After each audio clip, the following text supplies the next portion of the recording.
Happy Friday, Brian Manning here with the weekly update. Let's get right to it. Monday this week, markets were closed, so nothing to talk about there. Tuesday was pretty quiet news day.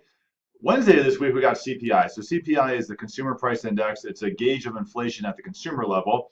And inflation really is the enemy of bonds. And when I say enemy of bonds, anytime we get worse inflationary reports, that usually means that mortgage rates go up. The reason why is because inflation in the bond market erodes the fixed repayments and gives less buying power. So as you see inflation go up, that means that mortgage rates and bond market rates have to go up as well to combat the cost of inflation increasing as well. So CPI report, we had the headline number that came out. Headline number is inclusive of volatile items such as food and energy. Interesting to see the headline number increase from 2.3% to 2.5%, probably because the cost of oil going up.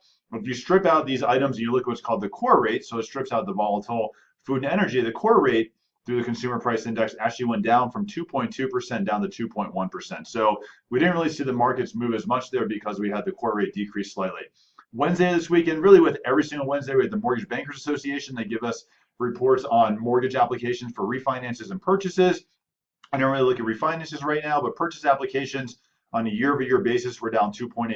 If you've watched my videos before, you've known for a while that we've held steady or we've been at a kind of a slight increase. First time in quite a while, we've seen purchase applications down. Not surprised though. We have mortgage rates 1% higher than where they were 1 year ago, and we also have a lack of inventory as well. So not shocking to see this.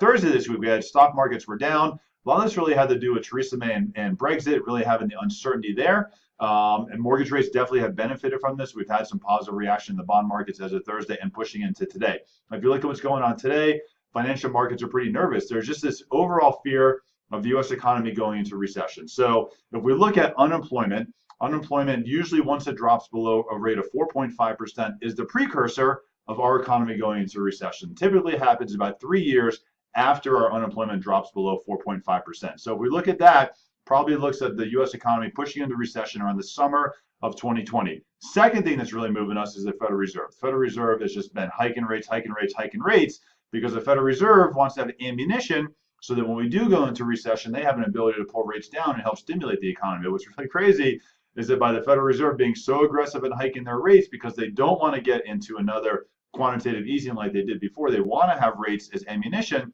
The Federal Reserve is probably going to be the ones to push us into recession sooner than we would because of their track of hiking rates right now. So it's interesting to see. We'll have to watch this and see what happens. I'm around all weekend. If you have any questions, give me a call. If you have any buyers that need to get pre-approved, give me a call. Mornings, evenings, weekends, call me, email me, text me, whatever you need, give me a shout. Have a great day.